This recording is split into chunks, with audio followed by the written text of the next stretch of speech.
Scene ಮಾಡ್ರಿ. Seriousness ಇಲ್ದೆ ನಗೋದು ಯಾರು? ಇವಳೆ. ಅದೇನು ಮಕ್ಕಳು ಅಂತ ಹೆತ್ತಿದೆಯೋ ಏನೋ, ನಾನು ಹೆತ್ತೇ ಅಂತ. ಅದ್ಯಾಕೆ ಹಂಗೆ? ತಿಳಿದ್ರೆ ಕೊಡ್ತೀವಿ, ತಿಳಿದಿದ್ರೆ ಕೊಡಲ್ಲ, ಮತ್ತೇನು ಅನ್ಕೋಬೇಡ. ನಿನ್ಗೆ ಒಂದು ಮಗಳು ಕೊಟ್ಟಿದ್ದೀನಿ ಕಣೋ, ಸಾಕಾಗಲ್ವೇನೋ ನಿನಗೆ? ಇಲ್ಲ ನಂಗೆ ನಮ್ಮ ಅತ್ತೆನೂ ಕೊಟ್ಟು ಮದುವೆ ಮಾಡಿ ಒಟ್ಟಿಗೆ ಇರ್ತೀನಿ.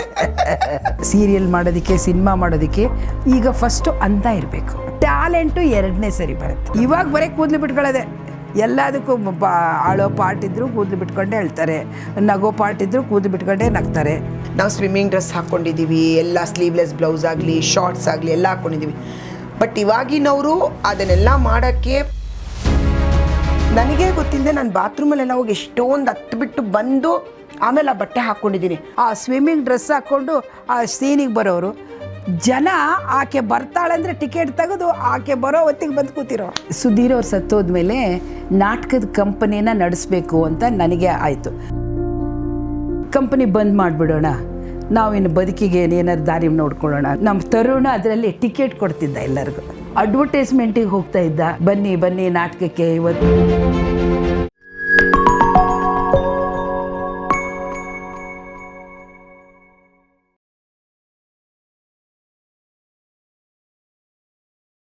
ತುಂಬಾ ಕೆಲವು ಫನಿ ಕ್ವಶನ್ಸ್ ಗಳನ್ನ ರೆಡಿ ಮಾಡಿದೀನಿ. ನಾವು ಸ್ವಲ್ಪ ಬ್ರೇಕ್ ಡೌನ್ ಮಾಡೋಣ ನಮ್ಮ ಮಾತುಕತೆ. ನೀವು ಅದಕ್ಕೆ ಆನ್ಸರ್ ಕೊಡ್ತಾ ಹೋಗ್ಬೇಕು, ಓಕೆನಾ? ತಿಳಿದ್ರೆ ಕೊಡ್ತೀವಿ, ತಿಳಿದಿದ್ರೆ ಕೊಡಲ್ಲ, ಮತ್ತೇನು ಅನ್ಕೋಬೇಡ. ಡೀಲ್. ಬಟ್ ಹೆಂಗ್ ಗೊತ್ತಾ, ಇವಾಗ ಇಬ್ರಿಗೂ ಮ್ಯಾಚಿಂಗ್ ಇರೋ ಕ್ವಶನ್. ನೀವು ಇವ್ರ ಅಂತ ನೀವ್ ಹೇಳ್ಬೇಕು, ನೀವಾದ್ರೆ ನೀವ್ ಹೇಳ್ಬೇಕು, ನೀವಾದ್ರೆ ನೀವ್ ಹೇಳ್ಬೇಕು. ಈಗ ಸೆಟ್ಟಲ್ ಜಾಸ್ತಿ ನಿದ್ದೆ ಮಾಡೋರು ಯಾರು ಅಂತ ಕೇಳಿದ್ರೆ ನೀವು ಹಂಗೆ ಇಷ್ಟೇ. ಏನಾದ್ರು ಸೀಕ್ರೆಟ್ ಇದ್ರೆ ಸೀಕ್ರೆಟ್ ಬಿಟ್ಕೊಡ್ಬೋದು. ಡೀಲಾ? ರೆಡಿ? ವಸುದೇವ ಕುಟುಂಬದಲ್ಲಿ ತುಂಬಾ ಒಳ್ಳೆ ಅತ್ತೆ ಸೊಸೆ ಮಾಡಿದೀವಿ. ಶುರುವಾದ ದಿನದಿಂದ ಬೆಳಿಗ್ಗೆಯಿಂದ ಸಂಜೆ ಮನೆಗೆ ಬರೋವರೆಗೂ ಶಾರ್ಟ್ ಅಲ್ಲೂ ಜೊತೆಯಲ್ಲಿ ಇರ್ತೀವಿ, ಶಾರ್ಟ್ ಮುಗಿದ ಜೊತೆಲಿ ಇರ್ತೀವಿ. ಮೇ ಬಿ ನಿಮ್ ಪ್ರಶ್ನೆ ನಮ್ಗೆ ಉತ್ತರ ಕೊಡಕ್ ಆಗುತ್ತಮ್ಮ, ಈಸಿ ಆಗುತ್ತೆ ಅಲ್ವಾ? ಓಕೆ. ಸೀರಿಯಸ್ ಸೀನ್ ನಲ್ಲೂ ಕೂಡ ಸೀರಿಯಸ್ನೆಸ್ ಇಲ್ದೆ ನಗೋದು ಯಾರು? ಇವಳೆ. ಎಲ್ಲಾರನ್ನೂ ನಗ್ಸೋದು ಇವಳೆ. ಏನ್ ಸೀನ್ ಮಾಡುವಾಗ ನಗ್ತದೆ? ಏನಾರ ಸೀನ್ ಮಾಡ್ರಿ, ಅದು ಮಾಡ್ತಾಳೆ. ಇಲ್ಲಾದ್ರೆ ಯಾರು ನಡೀತಾ ಇದ್ರೆ ಅಂತ ಹಂಸ ನಡಿಗೆ ನಡೀತಾ ಇರ್ತಾಳೆ. ಡೈರೆಕ್ಟ್ರೇ ನಗ್ತಾ ನಿಂತು ಬಿಡ್ತಾರೆ, ಎಲ್ಲರನ್ನೂ ನಗಿಸ್ತಾ ಇರ್ತಾಳೆ. ನಾವು ಅವಳ ಮುಖನೇ ನೋಡ್ತಾ ಇರ್ತೀವಿ. ಸರಿ ಸಾಕ್ ನಿಲ್ಸು, ಇವಾಗ ಶುರು ಮಾಡೋಣ ಅಂತಾರ. ತುಂಬಾ ನಗಿಸ್ತಾ ಇರ್ತಾಳೆ. ಮಜಾ ಇರುತ್ತಲ್ಲ ಸೆಟ್ ಅಲ್ಲಿ, ಎಲ್ಲ ಹುಡುಗರು ನಗ್ತಿರ್ತಾರೆ ಎಲ್ಲ. ಆಮೇಲೆ ಆರ್ಟಿಸ್ಟ್ಗಳು ಏನಾರು ಸಣ್ಣ ಪುಟ್ಟ ತಪ್ಪು ಮಾಡಿದ್ರೆ ಅದನ್ನ ಅನಗಿಸ್ ತೋರಿಸ್ತಾಳೆ. ಈಗ ನನ್ನ ಚಿಕ್ಕ ಮಗಳಿದ್ದಾಳೆ, ಅಮ್ಮ ನಾನು ಮಲ್ಕೋತೀನಿ ನಿದ್ದೆ ಬರ್ತ, ಅವಳು ಆ ಧ್ವನಿಲೇ ಹೇಳೋದು. ಶುರು ಆಯ್ತು ನೋಡಿ ಅಮ್ಮ, ಅಮ್ಮ ನಾನು ಮಲ್ಕೋತೀನಿ ನಂಗೆ ನಿದ್ದೆ ಬರ್ತಾ ಇದೆ. ಅಲ್ಲಿ ಆಕ್ಟಿಂಗ್ ತುಂಬಾ ಚೆನ್ನಾಗಿ ಮಾಡ್ತಾಳೆ, ಎಲ್ಲ ಅವಳು ನಗ್ತಾಳೆ. ತುಂಬಾ ನಗ್ಸೋದು ಇವ್ರೆ. ಮಜಾ ಇರುತ್ತೆ ಮಾತ್ರ. ಆಮೇಲೆ ನಮ್ಮ ಅಳಿಯನ್ ಕ್ಯಾರೆಕ್ಟರ್ ಮಾಡ್ತಾನೆ ಅವನು, ಕುಮಾರ್ ಅಂತ. ಅವನಿಗೆ ವಾಟು ವಾಟು ವಾಟು ಅಂತ ಬೆನ್ನ, ಏನಕ್ಕೆ ವಾಟು ಅಂತಾಳೆ ಗೊತ್ತಿಲ್ಲ. ಏ ವಾಟು ಬಾಯಿಲೆ, ಏ ವಾಟು ಅಂದ್ರೆ ಅವನು ಹಂಗೆ ನಗ್ತಾ ಇರ್ತಾನೆ. ಸುಮ್ಮನೆ ಅವನೆಲ್ಲ ಅವನಿಗೆ. ನಾನು ಎರಡನೇ ದೊಡ್ಡ ಮಗಳಿಗೆ ಅವ್ನು ಮದುವೆ ಮಾಡ್ಕೊಂಡಿರೋದು. ಯಾವಾಗ್ಲೂ ಈ 4 ಜನ ಹೆಣ್ಮಕ್ಳ ಜೊತೆ ಕುತ್ಕೊಂಡು ಹರಟೆ ಹೊಡಿತಾ ಇರ್ತಾನೆ. ನಮ್ಮ ನಿನ್ಗೆ ಒಂದು ಮಗಳು ಕೊಟ್ಟಿದ್ದೀನಿ ಕಣೋ, ಸಾಕಾಗಲ್ವೇನೋ ನಿನಗೆ? ಎಲ್ಲ 3 ಜನ ಬೇಕಂತ ರಿಕ್ವೆಸ್ಟ್ ಮಾಡ್ಕೊಳ್ಳೋದು. ಸರ್ ನನಗೆ ಬೇರೆ ಒಬ್ಬನೇ ಅಳಿಯ ಸಾಕು, ಇವ್ರು 3 ಜನ ಅವ್ನಿಗೆ ಕೊಟ್ಟು ಮದುವೆ ಮಾಡ್ಬಿಡಿ ಅಂತ. ಅವಾಗ ಡೈರೆಕ್ಟರ್ ಅವ್ರು ಇಲ್ಲ ನಂಗೆ ನಮ್ಮ ಅತ್ತೆನೂ ಕೊಟ್ಟು ಮದುವೆ ಮಾಡಿ ಒಟ್ಟಿಗೆ ಇರ್ತೀನಿ. ಇದು ಆಕ್ಚುಲಿ ನಾನು ಒಪ್ಕೊಳ್ತೀನಿ, ಯಾಕಂದ್ರೆ ಅತ್ತೆನೂ ಹಂಗೆ ಇದ್ದಾರೆ. ಯಾರ ಅತ್ತೆ ಯಾರ ಮಕ್ಕಳು ಹೇಳ್ತಾರೆ ನನ್ಗೆ ಬೇಡ ಬೇಡ, ನಂಗೆ ನಮ್ಮ ಅತ್ತೆ ಕೊಟ್ಟು ಮದುವೆ ಮಾಡಿ ನಾನು ಇಲ್ಲೇ ಇರ್ತೀನಿ ಅಂತ. ಅದಕ್ಕೆ ವಾಟು ವಾಟು ಅಂತ ಇವಳು ರೇಗಿಸ್ತಾ ಇರ್ತಾಳೆ. ಚೆನ್ನಾಗಿದೆ ಚೆನ್ನಾಗಿದೆ, ಇದು ಚೆನ್ನಾಗಿದೆ. ಈಗ ಡೈಲಾಗ್ ಮರೆತಾಗ ತಮ್ಮದೇ ಡೈಲಾಗ್ ಸೇರಿಸ್ಕೊಂಡು ಹೇಳೋರು ಯಾರು? ಅಮ್ಮ ಅವ್ರಿಗೆ ಏನಾದ್ರು ಒಂದು ಲೈನ್ ಕೊಟ್ಟಾಗ ಆ ಲೈನ್ಗೆ ಅದಕ್ಕೆ ಕರೆಕ್ಟಾಗಿ ಆಗುವಂಥದ್ದೇ. ಒಂದೊಂದ್ಸರಿ ಅವ್ರದ್ದೇ ಒಂದು ಲೈನ್ ಅದಕ್ಕೆ ಮ್ಯಾಚೇ ಇರಲ್ಲ ಕರೆಕ್ಟಾಗಿ. ಅವ್ರು ಕೊಡ್ತಾರಲ್ಲ ಶಬ್ದ, ಆ ಪರಿಸ್ಥಿತಿಗೆ ಸೂಟ್ ಆಗಲ್ಲ. ಅಮ್ಮ ನೀಟಾಗಿ ಮಾಡ್ಕೊಂಡು ತುಂಬ ಚೆನ್ನಾಗಿ ಹೇಳ್ಬಿಡ್ತಾರಮ್ಮ. ಅದನ್ನ ಇಲ್ಲ ಕೊಟ್ಟಿದ್ನೇ ಹೇಳಬೇಕು ಅನ್ನೋದು ಇವಾಗಿನವರು. ಡೈಲಾಗ್ ಕೊಟ್ಟರು ಈ ಪರಿಸ್ಥಿತಿಗೆ ನಾನು ಮತ್ತೆ ಹಾಕ್ಕೊಂಡು ಕರೆಕ್ಟಾಗಿ ಅಲ್ಲಿ ತಂದು ನಿಲ್ಲಿಸ್ತೀನಿ ಆ ಸೀನ್ ಅನ್ನೋರು ಅಮ್ಮ ಅಂತವ್ರು. ಸೂಪರ್ ಅಲ್ವಾ ಅದು? ಯಾಕಂದ್ರೆ ನಮ್ಗೆ ಗೊತ್ತಿರುತ್ತೆ ಆ ಪರಿಸ್ಥಿತಿ, ಅದಕ್ಕೆ ಏನ್ ಕೊಟ್ರೆ ಚೆನ್ನಾಗಿರುತ್ತೆ ಅನ್ನೋದು ಕೂಡ ಗೊತ್ತಿರುತ್ತೆ. ಮಾಡ್ತಾರೆ ತುಂಬಾ. ಅವ್ರು ಚೆನ್ನಾಗಿದೆ, ಒಂದು ಡೈಲಾಗೇ ಚೆನ್ನಾಗಿದೆ. ಏ ಪದ್ಮ, ಅದೇನಮ್ಮ ಹೇಳ್ತೀರ? ಏ ಪದ್ಮ, ಅದೇನು ಮಕ್ಕಳು ಅಂತ ಹೆತ್ತಿದೆಯೋ ಏನೋ, ನಾನು ಹೆತ್ತೇ ಅಂತ. ಅದ್ಯಾಕಂಗೆ ಅವರು ಸೀನಲ್ಲಿ ನನ್ಗೆ 4 ಜನ ಹೆಣ್ಮಕ್ಳು. ಏನ್ ನನ್ನ ಮಕ್ಳು ಬೈತಾ ಇರ್ತಾರೆ, ಮಕ್ಳು ಬೈದ್ಬಿಟ್ಟು ಹೋಗ್ತಾರೆ, ಅಜ್ಜಿ ಸುಮ್ಮನೆ ಇರೋ ನೀನು ಹೇಳ್ಬೇಡ. ಏನು ಡೈಲಾಗ್ ಹೇಳ್ದಾಗ ಮಕ್ಳುಗಳು, ಅಜ್ಜಿ ನೀನು ಮಾತಾಡ್ಬೇಡ, ಅಜ್ಜಿ ನೀನು ಸುಮ್ಮನೆ ಕೂತ್ಕೋ ಅಜ್ಜಿ. ಅವ್ರು ಏನೇ ನನ್ನ ಮಕ್ಳುಗಳು ಬೈದ್ರೆ ಇವ್ರು ನನಗೆ ಹಿಡ್ಕೊಳ್ಳೋದು. ಲೇ ಪದ್ಮ ಅದು ಏನು ಅಂತ 4 ಮಕ್ಕಳು ನಾನು ಹೆತ್ತೆ ಅಂತ ಎತ್ಬಿಟ್ಟೆ. ಅದು ತುಂಬ ಫೇಮಸ್ ಡೈಲಾಗ್ ಅದು ನಮ್ಮ ಸೀರಿಯಲಲ್ಲಿ. Famous dialogue. ಖುಷಿ ಆಯ್ತು ನನಗೆ. ಓಕೆ, ಸೆಟ್ನಲ್ಲಿ ಆಗುವಂತ ಗಾಸಿಪ್ ಅಥವಾ ಬ್ರೇಕಿಂಗ್ ನ್ಯೂಸ್ ಮೊದಲು ಗೊತ್ತಾಗೋದು ಯಾರಿಗೆ? ಗಾಸಿಪ್ ಕ್ವೀನಾ? ಇಲ್ಲ, ಗಾಸಿಪ್ ಇಲ್ಲ, ಸುಮ್ಮನೆ ಗೊತ್ತಾಗುತ್ತೆ. ಬ್ರೇಕ್ ಆಗುತ್ತೆ ಅಥವಾ ರಾತ್ರಿ 11 ಗಂಟೆ ತನಕ ಇನ್ನೂ shooting information. ಅಥವಾ ಏನೋ ಒಳ್ಳೆ ಊಟ ತರಿಸ್ತಾ ಇದ್ದಾರೆ, ಇಂಥವಷ್ಟೇ. ಅದು ಒಳ್ಳೆ ಊಟ ಅಂತ ಅದೆಲ್ಲ ಅಮ್ಮ ಇವತ್ತು ನಾನ್ ವೆಜ್ ಮಾಡಿಸ್ತಾ ಇದ್ದಾರೆ ಅಂತಮ್ಮ ಸೆಟ್ಟಲ್ಲಿ, ನೀವೇನು ತಂದಿಲ್ಲ ತಾನೇ? ನಾನು ಏನೋ ತಂದಿಲ್ಲಪ್ಪ, ಸರಿ ಊಟ ಮಾಡ್ಬಿಡ್ತೀನಿ ಇವತ್ತು ಅಂತ ಹೇಳೋದು. ಅಮ್ಮ ಇವತ್ತು 11 o'clockವರೆಗೂ ಇದೆಯಂತೆ, 9 ಗಂಟೆಗೆ ಇಲ್ವಂತಮ್ಮ ಅಂತ ಎಲ್ಲ ಚಟ ಚಟ ಚಟ ಚಟ ಅಂತ ಓಡಾಗಿ ಹೇಳೋದು ನಾನೇ ಇವ್ರಿಗೆ. ಅಂದ್ರೆ ಅವ್ರಿಗೆ ಎಷ್ಟು ಈಸಿ ಆಯ್ತು ನೋಡಿ, ಅದರಿಂದ ಇನ್ಫಾರ್ಮೇಶನ್ ಈಸಿ ಸಿಗುತ್ತೆ. ಇವತ್ತು ಬೇರೆ 2 ಡ್ರೆಸ್ಸರ್ ಬಂದಿದ್ದಾರಮ್ಮ, ಅವ್ರು ಬಂದಿಲ್ಲ ಅಮ್ಮ, ಅಮ್ಮ ಇವತ್ತೇನೋ ಬೇರೆಯವರಮ್ಮ, ಎಲ್ಲ ಹೋಗಿ ಹೇಳೋದು. ಆಯ್ತಮ್ಮ. ಗ್ಯಾಪ್ ಸಿಕ್ಕಾಗ್ಲೆಲ್ಲ ನಿದ್ದೆ ಮಾಡೋರು ಯಾರು? ನಾನೇ ಜಾಸ್ತಿ. ಅದು ಅಮ್ಮ ಕೇಳ್ತಾರೆ ನಾನು, ಅದು ಏನು ಹಂಚಿಲ್ಲ ಹಿಂಗೆ ಮಲಗಿದ ತಕ್ಷಣ. ಆಮೇಲೆ ನಾನು ಹೇಳೋದು, ಅಮ್ಮ ಈ ಮೂಗು ಕಟ್ಕೊಂಡಿದೆ, ಒಂದು ಸ್ವಲ್ಪ ಗೊರಕೆ ಸೌಂಡ್ ಬಂದರೆ ನಾನು ಎಬ್ಸಿ ಅಮ್ಮ ಅಂತ ಇವ್ರಿಗೆ ಎಬ್ಸಲ್ಲ. ಪಾಪ ಮಲಕ್ಕೊಳ್ಳಿ ಬಿಡು. ಎಬ್ಸಕ್ ಮನ್ಸು ಆಗಲ್ಲ ಅಲ್ವಾ ಯಾರಾದ್ರು ನಿದ್ದೆ ಮಾಡ್ತಿದ್ರೆ? ನಾವು ಹಿಂಗೆಲ್ಲ ತಲೆ ಕೂದಲು ಹಾಳಾಗ್ಬಿಡುತ್ತೆ, ಮೇಕಪ್ ಹೋಗುತ್ತೆ ಅಂತ ನಾವು ಈಗೆಲ್ಲ ಮಲ್ಕೋತೀವಿ ಹಿಂಗೆ. ಅವಾಗ ಮೂಗಲ್ಲಿ ಏನಾದರೂ ಒಂದು ಅಮ್ಮಗೆ ಹೇಳ್ತಮ್ಮ, ಒಂಚೂರು ಈ ಮೂಗಲ್ಲಿ ಶಬ್ದ ಬಂದರೆ ನಾನು ಎಬ್ಸಿ ಅಮ್ಮ ಅಂತ. ನಾನಿದ್ದೆ ಸೆಟ್ಟಲ್ಲಿ. ಸೂಪರ್. ಬೇರೆಯವ್ರು ಕ್ಲೋಸ್ ಅಪ್ ಇದೆ ಅಂದ್ರೆ ಓಡ್ ಬಂದು ಮಲ್ಕೊಂಡ್ಬಿಡ್ತಾಳೆ. ಹೌದಾ? ನಿದ್ದೆನೇ ಮಾಡ್ಬಿಡ್ತೀನಿ ಬೇರೆ. ಓಕೆ, ಫ್ರೀ ಟೈಮ್ ಸಿಕ್ಕ ತಕ್ಷಣ ಮೊಬೈಲ್ ನೋಡ್ಕೊಂಡು ಕೂತವ್ರು ಯಾರು? ನಾನೇ. ಎಲ್ಲ ನಾನೇ ಮೊಬೈಲಲ್ಲಿ ಏನು ನೋಡ್ತೀರಾ ಜಾಸ್ತಿ? ಇನ್ಸ್ಟಾ ನೋಡ್ತೀನಿ ತುಂಬ, ನಾನು ಏನಿರುತ್ತೆ ಅಂತ. ಆಮೇಲೆ ನನಗೆ ಇದು ನ್ಯೂಸ್ ತುಂಬ ಇಷ್ಟ. ನನ್ನ ನ್ಯೂಸ್ ಪ್ರತಿ ನಿಮಿಷ ಅಮ್ಮನ ನ್ಯೂಸ್ ಬೇಕಲ್ಲ, ನ್ಯೂಸ್ ತುಂಬ ಇಷ್ಟ. ನಾನು ಮನೇಲಿದ್ದರೂ ಜಾಸ್ತಿ ಊಟ ಮಾಡುವಾಗ ಏನೇ ನೋಡ್ಬೇಕಂದ್ರೂ ಸಂಜೆ ಮನೆಗೆ ಹೋದ್ಮೇಲೆ ನೋಡೋದು ನ್ಯೂಸ್. ನಂಗೆ ತುಂಬ ಇಷ್ಟ ನ್ಯೂಸ್ ತಗೋಬೇಕಂದ್ರೆ. ಒಂದು ದಿನದ ಶೂಟಿಂಗಿಗೆ ಜಾಸ್ತಿ ಲಗೇಜ್ ತರೋದು ಯಾರು? ಇವರು ತರ್ತಾರೆ, ನಾವು ತರ್ತೀವಿ. ಬಟ್ಟೆ ಅಂಗಡಿಯಲ್ಲಿ ನಾನು ತುಂಬ ಇವ್ರು ತರ್ತಾರೆ ಜಾಸ್ತಿ ಎಲ್ಲರಿಗೂ. ಯಾಕಂದರೆ ನನಗೆ ಏನು ಪ್ರಾಬ್ಲಮ್ ಆಗುತ್ತೆ ಅಂದರೆ 4 ಜನ ಹೆಣ್ಮಕ್ಳು, ಅದು ಎಲ್ಲರೂ ಬಟ್ಟೆಗಳು 4 ಜನನು ನೀವು ಇವಾಗ 4 ಜನ ರೆಡ್ ಹಾಕ್ಕೊಬಿಡಿ ಅಂತಾರೆ, 4 ಜನ ಗ್ರೀನ್ ಹಾಕ್ಕೊಬಿಡಿ ಅಂತಾರೆ. ಒಂದೊಂದ್ಸರಿ ನನಗೆ 4 ಸೀರೆ ತಂದಿರ್ತಾರೆ, ನಾನು 8 ಸೀರೆ ತೊಗೊಂಡೋಗ್ತೀನಿ. ಯಾಕಂದರೆ ಅವರೆಲ್ಲ ಹಾಕ್ಕೊಂಡ್ಬಿಡ್ತಾರೆ. ಅವಾಗ ನಾನು ಅಂತೀನಿ, ಹೋಗ್ಲಿ ಬಿಡ್ರಮ್ಮ, ನೀವು ಹಾಕ್ಕೊಳ್ರಮ್ಮ, ನೀವೆಲ್ಲ ಚಿಕ್ಕವ್ರು ಪರಲ್ಲ, ನಾನು ಯಾವುದೋ ನೀವು ಬಿಟ್ಟಿದ್ದು ಹಾಕ್ಕೊಳ್ತೀನಿ, ನಾನು ಪರವಾಗಿಲ್ಲ ಕಲರು ಅಂತ ಹೇಳ್ಬಿಟ್ಟು ಅದಕ್ಕೆ ನಾನು ಜಾಸ್ತಿ ತಂದೆ. ಆಮೇಲೆ ತಿಂಡಿಗಳು, ನೀರು, ಮನೆ ಊಟ, ಲಗೇಜ್ ತುಂಬ ನಂದು. ಡೈರೆಕ್ಟರ್ ಹೇಳಿದ ಹಾಗೆ ಚಾಚೂ ತಪ್ಪದೆ ಫಾಲೋ ಮಾಡೋರು ಯಾರು ನೀವಿಬ್ರಲ್ಲಿ? ಇಬ್ರು ಮಾಡಲೇಬೇಕು. ಅಮ್ಮ ಜಾಸ್ತಿ ಮಾಡ್ತಾರೆ. ನಾನೇನಾದರೂ ಪ್ರಶ್ನೆಗಳಿದ್ರು ಹೋಗಿ ಕೇಳ್ತೀನಿ. ಅಮ್ಮ ಅಂತೂ ಪಾಪ ಡೈರೆಕ್ಟ್ ಹೇಳ್ದಂಗೆ ದೇವ್ರ ಥರ ಕೂತ್ಬಿಟ್ಟು ಅವರು ದೇವ್ರು ಅಂದಂಗೆ ಹಿಂಗೆ ಅಂದ್ಕೊಂಡು ಪಾಪ ಮಾಡ್ತಾರೆ. ನಾನು ಸರ್ ಇದು ಅವಾಗ ಇದು ಆಯ್ತಲ್ವ ಸರ್, ಇದು ಸರ್ ಇದು ಸೇಮ್ ಆಯ್ತು, ಒಂಚೂರು ಮಾಡ್ತೀನಿ.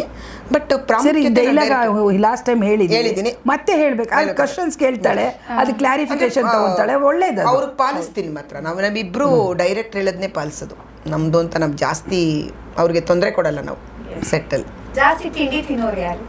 ಯಾರು ಬರೀ ಹಂಚೋದೆ ಎಲ್ಲರಿಗೂ.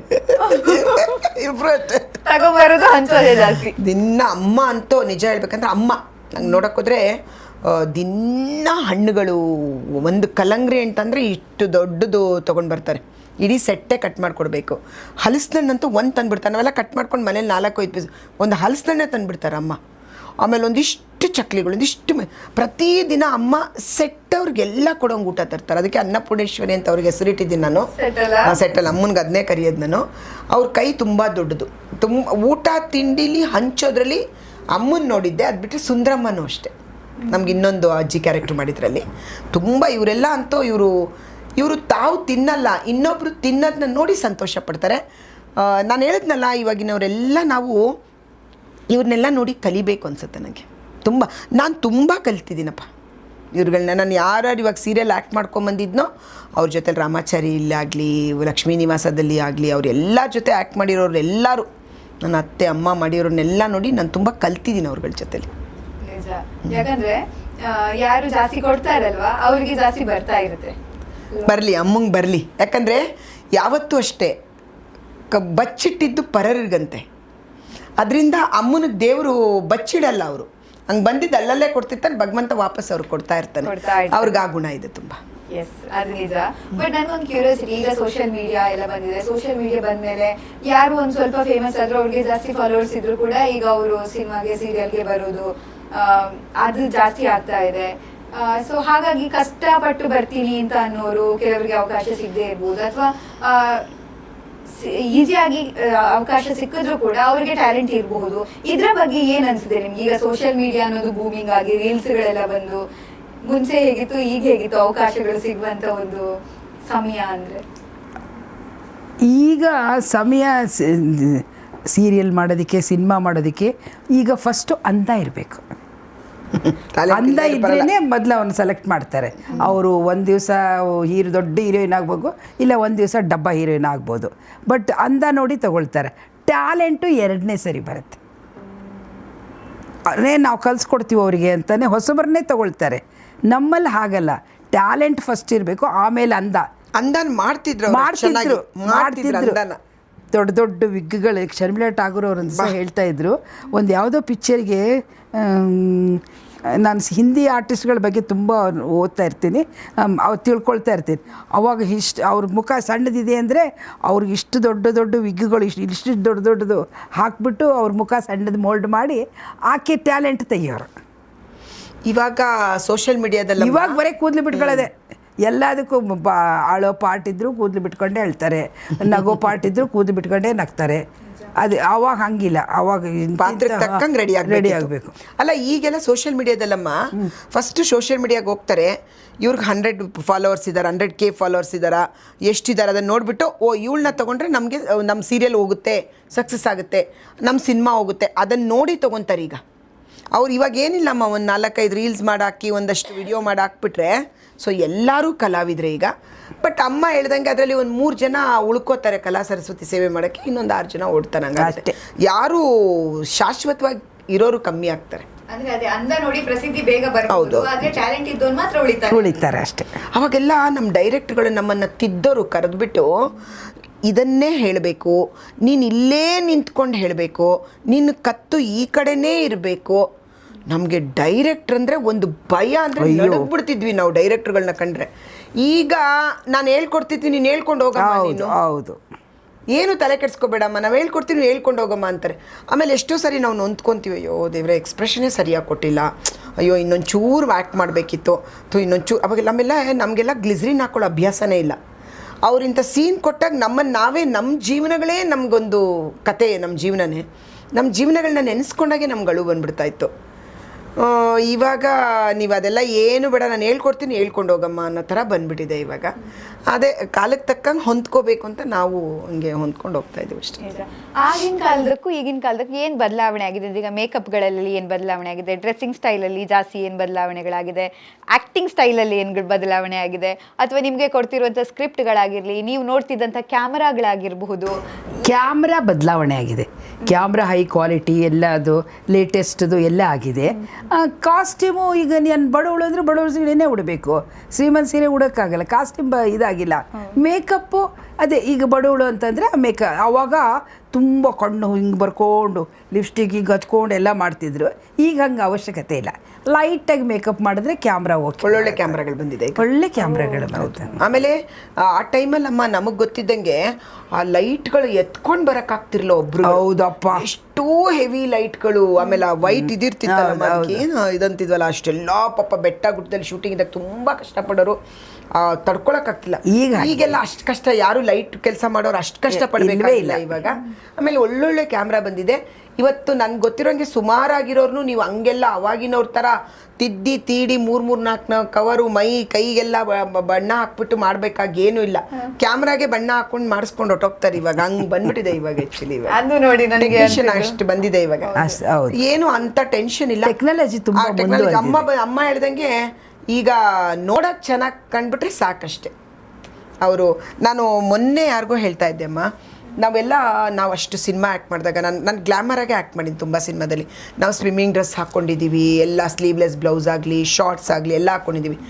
ಬಟ್ ಇವಾಗಿನವರು ಅದನ್ನೆಲ್ಲ ಮಾಡೋಕ್ಕೆ ತರಾವರಿ ಜಿಮ್ ಮಾಡಿ, ತರಾವರಿ ಎಕ್ಸಸೈಸ್ ಮಾಡಿ, ಡಯೆಟ್ ಮಾಡಿ, ಬರೀ ಸೌತೆಕಾಯಿನೇ ತಿನ್ಕೊಂಡು ಕ್ಯಾರೆಟ್.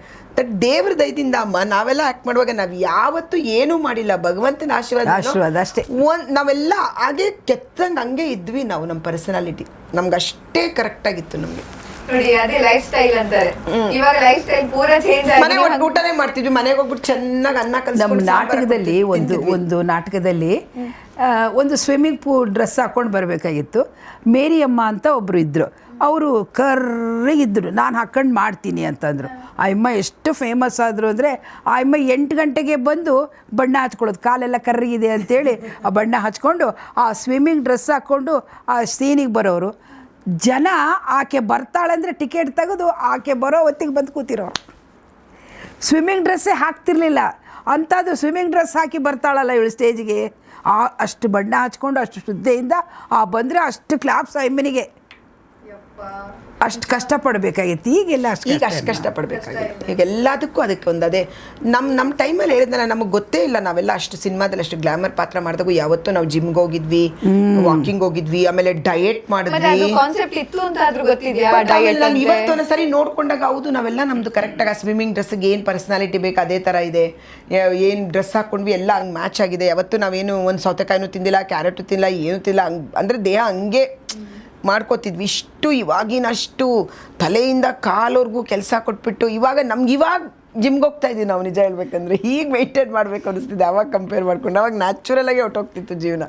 ಬಟ್ ನಂಗೊಂದು ಕ್ಯೂರಿಯಾಸಿಟಿ, ಈಗ ನೀವಿಬ್ರು ಅದಕ್ಕೆ ಉತ್ತರ ಕೊಡಿ. ನಿಮ್ಮ ಮುಖದಲ್ಲಿರುವಂತಹ ಗ್ಲೋ ಕಾರಣ ಏನು ಅಂತ. ಈಗ ನಾವೆಲ್ಲ ಗ್ಲೋ ಬರಬೇಕು ಅಂದರೆ ಅದೇ ನೀವು ಹೇಳ್ದಂಗೆ ಸೌತೆಕಾಯಿ ಅದು ಇದು ನಾನು ತಿನ್ನಲ್ಲ ಬಿಡಿ, ಬಟ್ ತುಂಬ ಹುಡುಗಿರು ತಿಂತಾರಲ್ವಾ, ಪಾಪ ತುಂಬ ಟ್ರೈ ಮಾಡ್ತಾರೆ. ಈಗ ನಿಮ್ಮ ಮುಖದಲ್ಲಿರುವಂಥ ಗ್ಲೋ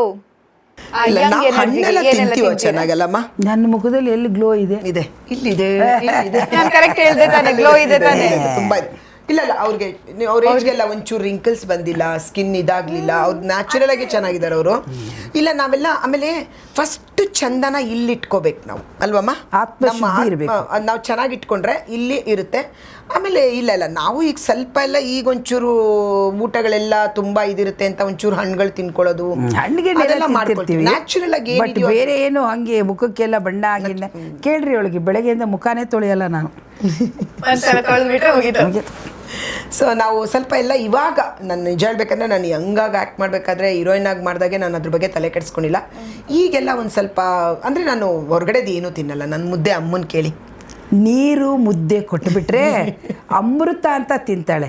ಅದು ರಾಜ್ಕುಮಾರ್ ತಂಗಿ ಇವಳು. ರಾಜ್ಕುಮಾರ್ ಅವರು ಹಾಗೆ ಏನಾರು ಊಟ ಕೊಟ್ಟರೆ ಅವ್ರು ಎಲ್ಲೆಲ್ಲಿ ಊಟ ಬಡಿಸಿದ್ರೆ ಉಪ್ಪನ್ನು ಸಹಿತ ಅವ್ರು ಕರಗಿಸ್ಬಿಡ್ತಾರೆ. ಅಷ್ಟು ಕ್ಲೀನಾಗಿ ಊಟ ಮಾಡ್ತಾರೆ. ಅವ್ರು ಊಟ ಮಾಡೋದನ್ನು ನಾನು 4-5 ಸರಿ ನೋಡಿದ್ದೀನಿ. ನನಗೆ ಅಪ್ಪ ದೇವರಿಗೆ ಎಷ್ಟು ಚೆನ್ನಾಗಿ ಊಟ ಮಾಡ್ತಾರೆ ಇವರು ಅಂತ ಕೈ ಮುಗ್ದಿದ್ದೀನಿ ಅವರಿಗೆ. ಸೊ ಅದಾದಮೇಲೆ ಅಂಜಲಿ ಬರೀ ಮುದ್ದೆ ಕೊಡ್ರಮ್ಮ, ಅದಕ್ಕೆ ಸಾರಿಲ್ಲ ಏನಿಲ್ಲ, ಒಂಚೂರು ನೀರು ಕೊಟ್ಟರೆ ಅಮ್ಮ ಎಷ್ಟು ಚೆನ್ನಾಗಿದೆಯಲ್ಲ ಮುದ್ದೆ, ಅಯ್ಯೋ ಎಷ್ಟು ಸಾಫ್ಟಾಗಿದೆಯಲ್ಲ, ಅದ್ರ ಬಗ್ಗೆ ಒಂದು ಥೀಸಸ್ಸೇ ಬರಿತಾಳೆ ಬೇಕಾದ್ರೆ. ನಾವೇನು ಜಾಸ್ತಿ ಮುದ್ದೆ ತಿನ್ನಲ್ಲ. ಸೊ ಇವಳು ಮುದ್ದೆ ಸಮೃದ್ಧಿಯಾಗಿ ಗಣ್ಣಿಗೆ ಹೊತ್ಕೊಂಡು ತಿಂತಾಳೆ.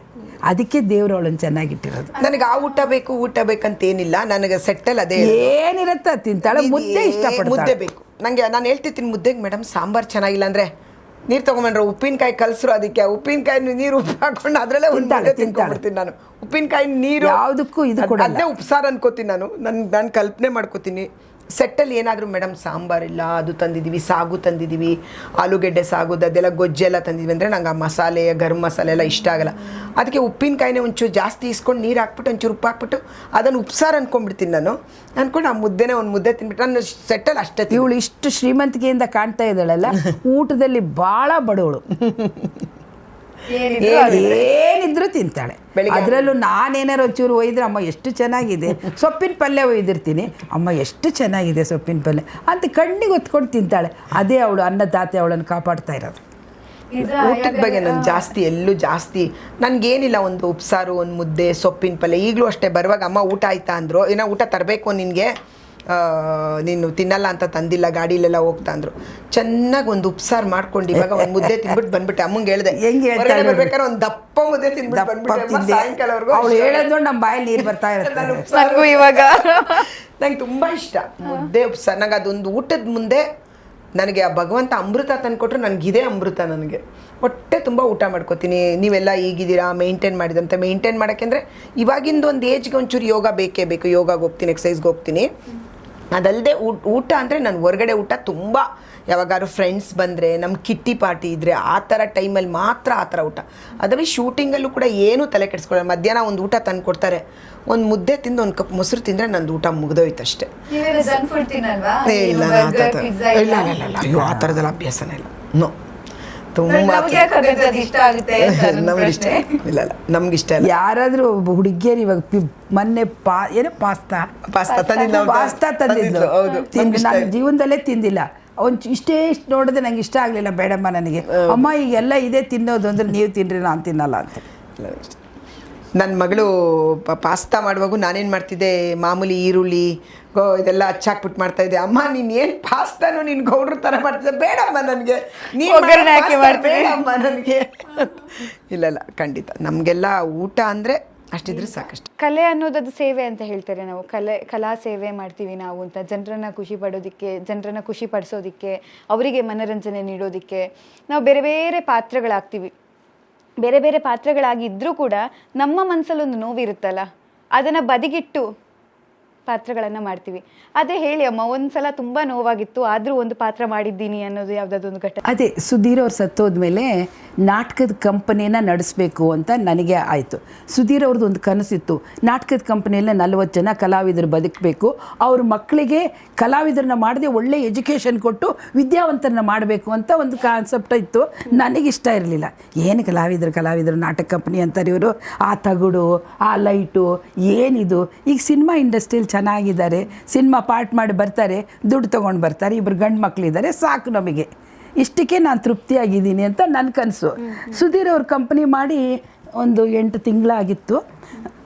ಅವ್ರಿಗೆ ಹಾರ್ಟ್ ಪ್ರಾಬ್ಲಮ್ ಬಂದು ತೀರ್ಕೊಂಡಾದ್ಮೇಲೆ ಕಂಪ್ನಿ ಬಂದ್ ಮಾಡಿಬಿಡೋಣ, ನಾವಿನ್ನು ಬದುಕಿಗೆ ಏನಾರು ದಾರಿ ನೋಡ್ಕೊಳ್ಳೋಣ ಅಂತ ಯೋಚನೆ ಮಾಡ್ತಾಯಿದ್ರೆ, ನಮ್ಮ 5 ಮಂದಿರೆಲ್ಲ ನೀವು ಮತ್ತೆ ಕಂಪ್ನಿ ಅಂತ ಹೋಗಬೇಡಿ, ನೀವು ಮನೆಯಲ್ಲೇ ಇರಿ, ನಾವು ತಿಂಗಳ ನಿಮ್ಗೆ ಇಷ್ಟು ದುಡ್ಡು ಅಂತ ಕೊಡ್ತೀವಿ, ಸ್ವಂತ ಮನೆ ಅಂತೂ ಇತ್ತು, ಬದುಕ್ಬೋದು ಅಂತ. ನಾನು ಚಿಕ್ಕ ಮಕ್ಕಳೆಲ್ಲ ಬದುಕ್ಬೋದು ಅಂತ ಯೋಚನೆ ಮಾಡ್ಕೊಂಡಿದ್ದೆ. ಕಲಾವಿದರೆಲ್ಲ ಒಂದು ದಿವಸ ನಮ್ಮ ಮನೆಗೆ ಬಂದರು. ಈ 40 ಜನ ಕಲಾವಿದರು ಟಿಪ್ಟೂರ್ ಕ್ಯಾಂಪು. ನಮ್ಮ ಸುಧೀರ್ ಅವರು, ಅವ್ರದ್ದು ವೀರಪ್ಪ ನಾಯಕ ಅಂತ ಪಿಕ್ಚರ್ 100 ಡೇಸು ಇಲ್ಲಿ ಸುಧೀರ್ ಅವ್ರು ಸತ್ತೋಗಿದ್ದಾರೆ. ಸೊ ಹಾಗಾಗಿ ಆ ಟಿಪ್ಟೂರಿಂದ ಕಂಪ್ನಿ ಬಂದ್ ಮಾಡಿ, ಅಲ್ಲಿ ಜನ, ಅಲ್ಲಿ ಮಠದವರು ಎಲ್ಲರೂ ನೀವೆಲ್ಲೂ ಹೋಗಬೇಡಿ, ನೀವು ಮತ್ತೆ ಸ್ಟಾರ್ಟ್ ಮಾಡಿ ಸುಧೀರ್ ಅವ್ರ ಹೆಸರಲ್ಲಿ ಕಂಪ್ನಿನ, ನಿಲ್ಲಿಸಬಾರ್ದು ಅಂಥೇಳಿ ಇವರಿಗೆಲ್ಲ ಊಟಕ್ಕೆಲ್ಲ ಅವರೇ ಕೊಟ್ಟು ವ್ಯವಸ್ಥೆ ಮಾಡಿದರು. ಬಂದರು. ಅಮ್ಮ ಸುಧೀರ್ ಅವರು ಸತ್ತೋದ್ರು, ಅವ್ರದ್ದೊಂದು ಕನಸಿತ್ತು, ಈಗ ನೀವು ಬಂದರೆ ನಿಲ್ಲುತ್ತೆ, ನೀವು ಬಿಟ್ಟು ಇನ್ನು ಯಾರು ಬಂದರೂ ನಿಲ್ಲಲ್ಲ. ಸುಧೀರ್ ಹೆಂಡ್ತಿ ನಿಂತಿದ್ದಾಳೆ, ನೀವು ನಿಂದಿರ್ರಿ, ನಾವು ನಾಟಕದ ಕಂಪ್ನಿ ನಡೆಸ್ಕೊಂಡು ಹೋಗ್ತೀವಿ ಅಂತ ಹೇಳಿದ ಮೇಲೆ ನನಗೆ ಅನ್ನಿಸ್ತು, ಇದೆಲ್ಲ ವೈಭೋಗ, ಊಟ ತಿಂಡಿ ಇದೆಲ್ಲ ಆಮೇಲೆ ನಾನು ಕಲಾವಿದೆಯಾಗಿ ಕಲಾ ಸೇವೆ ಮಾಡಬೇಕು ಅಂಥೇಳಿ ಟಿಪ್ಟೂರ್ ಕ್ಯಾಂಪಿಗೆ ಹೋದ ತಕ್ಷಣ ಕ್ಯೂಡ ಮಾಡಿದ ಕಿತಾಪತಿ ಅಂತ ನಾಟಕ ಆಗಿದ್ವಿ. ನಮ್ಮ ತರುಣ ಅದರಲ್ಲಿ ಟಿಕೆಟ್ ಕೊಡ್ತಿದ್ದ ಎಲ್ಲರಿಗೂ. ಹೌದು, ಟಿಕೆಟ್ ಕೊಡ್ತಾ ಇದ್ದ, ಅಡ್ವರ್ಟೈಸ್ಮೆಂಟಿಗೆ ಹೋಗ್ತಾ ಇದ್ದ, ಬನ್ನಿ ನಾಟಕಕ್ಕೆ ಇವತ್ತು ಅಂತ ಹೇಳ್ತಾರಲ್ಲ, ಆ ಅಡ್ವರ್ಟೈಸ್ಮೆಂಟಿಗೆ ಹೋಗಿ ಮಧ್ಯಾಹ್ನ ಟಿಕೆಟ್ ಕೊಡೋದು ಎಲ್ಲ ನಿಂತ್ವಿ. ನಿಂತಾದಮೇಲೆ ಒಳ್ಳೆ ಕಲೆಕ್ಷನ್ ಆಯಿತು, ನನಗೂ ಒಳ್ಳೆ ಹೆಸರು ಬಂತು. ಅದನ್ನೇ ಕಂಟಿನ್ಯೂ ಮಾಡಿದ್ವಿ. 25 ವರ್ಷ ನಾಟಕದ ಕಂಪ್ನಿ ನಡೆಸ್ದೆ. ಈಗ ರೀಸೆಂಟಾಗಿ ಆ ಗುಬ್ಬಿ ರಂಗಮಂದಿರ ಎಲ್ಲ ಬಿಡಿಸ್ಬಿಟ್ರು ಅಂತ ನೋವಾಗಿ ಕಂಪ್ನಿ ಬಂದ್ ಮಾಡಿದ್ದೀನಿ. ಇಲ್ದಿದ್ರೆ ಕಂಪ್ನಿ ಬಂದ್ ಮಾಡೋ ಇದೇ ಇರಲಿಲ್ಲ ನನಗೆ. 40 ಜನ ಊಟ ಮಾಡ್ತಾರೆ ಸುಧೀರ್ ಅವ್ರ ಹೆಸರಲ್ಲಿ. ಗುರುವಾರ ರಾಯರದ್ದು ಪೂಜೆ ಮಾಡಿ ಮಧ್ಯಾಹ್ನ ಎಲ್ರಿಗೂ ಊಟ ಹಾಕ್ತಿದ್ದೆ. ನಾನೇ ಅಡುಗೆ ಮಾಡಿ ಬೆಳಗ್ಗೆ 7 ಗಂಟೆಗೆ ಹೋಗಿ ಅಲ್ಲಿದ್ದು ಒಲೆ ಎಲ್ಲ ಸಾರಿಸಿ, ಕೆಲಸಗಾರೆಲ್ಲ ಇದ್ದರೂ ಒಂದು ಪಾಯಸ, ಒಂದು ಪಲ್ಯ, ಒಂದು ಕೋಸಂಬರಿ, ಅನ್ನ, ಸಾರು. ಹಬ್ಬ ಹುಣ್ಣಿಮೆ ಅಂದರೆ ಅವರೆಲ್ಲ ಹೋಗ್ಬೇಕು ನನ್ನ ಬಿಟ್ಟು. ಪ್ರತಿಯೊಂದು ಹಬ್ಬಕ್ಕೆ ಎಲ್ಲ ಕಲಾವಿದರು ಯಾರ್ದಾರ ಮನೆಗೆ ಹೋಗಿ ಕೇಳ್ರಿ, ಅವ್ರು ಅಳತೆ ತೊಗೊಂಡು ಹೋಗಿ ಅವರಿಗೆಲ್ಲ ಬಟ್ಟೆ, ಹೆಣ್ಣು ಮಕ್ಕಳಿಗೆ ಅರಿಶಿನ ಕುಂಕುಮ, ಸೀರೆ, ಬ್ಲೌಸು ಎಲ್ಲ ಕೊಡ್ತಿದ್ದೆ. ಇವತ್ತಿಗೂ ನೆನೆಸ್ತಾರೆ ನೋಡ್ರಿ ಅಕ್ಕವ್ರ. ಇವತ್ತು ದೀಪಾವಳಿ ಹಬ್ಬಕ್ಕೆ ನಮ್ಮ ನಂದ 1 ಲಕ್ಷ ರೂಪಾಯಿದ್ದು ಪಟಾಕಿ ತಂದು ಕೊಡ್ತಿದ್ದ. ಅವನು ದುಡ್ಡು ಅಡ್ಜಸ್ಟ್ ಎಲ್ಲಿ ಮಾಡ್ತಿದ್ನೋ ಏನೋ ನನಗೆ ಗೊತ್ತಿಲ್ಲ. ಅಮ್ಮ ಎಲ್ಲರೂ ಪಟಾಕಿ ಹೊಡೀಲಿ. ಅಲ್ಲಿ ಮೆಜೆಸ್ಟಿಕಲ್ಲಿ ಎಲ್ಲ ಹೋಟ್ಲಲ್ಲಿ ಮೇಲೆ ನಿಂತು ನೋಡೋರು, ಆ ಹೊಸ ಬಟ್ಟೆ ಹಾಕ್ಕೊಂಡು ಆ ಪಟಾಕಿ ಹೊಡೆಯೋದು, ಆ ಊಟ ಮಾಡೋದು, ಅವ್ರ ಬ್ಲೆಸ್ಸಿಂಗ್ ಎಲ್ಲ ನನಗೆ ಬಂದಿದೆ ಅಂತ ನಾನು ಅಂದ್ಕೊಳ್ತೀನಿ. ಇವತ್ತು ನಾನು ಇದ್ದೀನಿ ಈ ರಂಗಭೂಮಿಯಲ್ಲಿ ಅಂದರೆ ಅವ್ರ ಬ್ಲೆಸ್ಸಿಂಗೆ. ಇವಾಗೆಲ್ಲ ಕಲಾವಿದರುಗಳು ಅವ್ರವ್ರ ಕೆಲಸ ಮಾಡ್ತಾರೆ, ಅವ್ರ ಮನೆಗೆ ಹೊರಟ್ಬಿಡ್ತಾರೆ. ನನ್ನ ಜೊತೇಲಿ ಯಾರು ಕೆಲಸ ಮಾಡಿದ್ರು ಅವ್ರಿಗೆ ಏನು ಪರಿಸ್ಥಿತಿ ಏನು ನೋಡೋ ಅಂಥದ್ದಿಲ್ಲ. ಬಟ್ ಈಗ ರಂಗಭೂಮಿಲಿ ಮಾತ್ರನೇ ಅವ್ರು ಅಭಿನಯಿಸೋರೆಲ್ಲ ಅವ್ರದ್ದೊಂದು ಕುಟುಂಬ. ಅವ್ರು ಮಾತ್ರ ಚೆನ್ನಾಗಿರ್ಬೇಕು ಅಂತ ಆಸೆ ಪಡಲ್ಲ. ಅವರು ಆ ಕುಟುಂಬದವ್ರು ಎಲ್ಲ ಅವ್ರ ಜೊತೆಲಿ ಪಾತ್ರ ಮಾಡೋರು ಎಲ್ಲರೂ ಚೆನ್ನಾಗಿರ್ಬೇಕು ಅಂತ ಆಸೆ ಪಡ್ತಾರೆ. ಇದ್ರೇನೆ ತಂಡ, ಇದ್ರೇನೆ ಕುಟುಂಬ, ಇದ್ರೇನೆ ಟ್ರೈನ್ ಹೇಳ್ದಂಗೆ ಇಂಜನ್ ನಾನಾದ್ರೂ ಬೋಗಿಗಳು ಬೇಕೇ ಬೇಕು ಅನ್ನೋ ಥರ ಅವರು ಅಷ್ಟೇ ಪ್ರೀತಿ ಮಾಡ್ತಾರೆ ನಮ್ಮನ್ನು. ಯಾಕಂದ್ರೆ ಅದು ಅಂದ್ರೆ ನೀವೀಗ ಕೊಟ್ರೆ ನಿಮ್ಗೆ ವಾಪಸ್ ಬರುತ್ತೆ, ನೀವ್ ಏನ್ ಕೊಡ್ತೀರಾ ಅದೇ ನಿಮ್ಗೆ ವಾಪಸ್ ಬರುತ್ತೆ. ಅದು ಪ್ರೀತಿ, ದ್ವೇಷ, ಏನೇ ಇವತ್ತು ನಮ್ಮ ಮಕ್ಕಳು ಇಂಡಸ್ಟ್ರಿಯಲ್ಲಿ ಇದ್ದಾರೆ, ಒಳ್ಳೆ ಹೆಸರು ಮಾಡಿದ್ದಾರೆ ಅಂದರೆ ಇದು ನನ್ನ ಕನಸಲ್ಲ, ಇದು ನನ್ನ ಕನಸು ಕಾಣಲೂ ಇಲ್ಲ. ನಮ್ಮ ಮಕ್ಳು ಹಿಂಗಾಗಬೇಕು ಹಂಗವಾಗ ಕನಸು ಕಂಡವಳಲ್ಲ, ಆದರೂ ಆಗಿದ್ದಾರೆ ಅಂತ. ಈಗ ಯಾರೋ ಅಂಜಲಿ ಅಮ್ಮ ಇನ್ನೊಬ್ರು ಯಾರೋ ತಿಳಿದಂಥವ್ರು ನಿಮ್ಮ ಮಕ್ಕಳು ಒಳ್ಳೆ ಇದರಲ್ಲಿದ್ದಾರೆ ಅಂದರೆ ನಾನು ಸಂತೋಷ ಪಡ್ತೀನಿ. ಅಪ್ಪ ಇದು ನಿನ್ನ ಕೃಪೆ, ರಾಯರೇ ಇದು ನಿನ್ನ ಕೃಪೆ, ರಂಗದೇವತೆ ಇದು ನಿನ್ನ ಆಶೀರ್ವಾದ ಅಂದ್ಕೊಂಡಿರ್ತೀನಿ. ಹೌದು. ಆದರೆ ಅಂಜಲಿ ಅಮ್ಮ ನಿಮ್ಮ ಬಗ್ಗೆನೂ ಹೇಳಬೇಕು, ಯಾಕಂದರೆ ನಿಮ್ಗೆ ಯಾವುದಾದ್ರು ಈ ಥರ ಘಟನೆ ನೆನಪಿದೆಯಾ? ಯಾಕಂದರೆ ನಿಮ್ಗೆ ಅದು ಆ ಟೈಮಲ್ಲಿ ನನಗೆ ಆಗೋದೇ ಇಲ್ಲ, ಆದರೆ ನೀವು ಹೋಗಲೇಬೇಕು ವೇದಿಕೆಗೋ ಅಥವಾ ಆ್ಯಕ್ಟಿಂಗ್ ಮಾಡೋಕ್ಕೋ ಹೋಗಲೇಬೇಕು ಅಂತ ಘಟನೆ ಇದ್ದರೆ? ಇಲ್ಲ, ಅವಾಗೆಲ್ಲ ನಾವು ಆ್ಯಕ್ಟ್ ಮಾಡ್ಬೇಕಾದ್ರೆ ಸ್ವಲ್ಪ ಗ್ಲಾಮರಾಗಿ ಆ್ಯಕ್ಟ್ ಮಾಡ್ತೀನಿ ಅನ್ನೋ ಥರ ನನ್ನ ಪಾತ್ರಗಳಿತ್ತಲ್ಲ.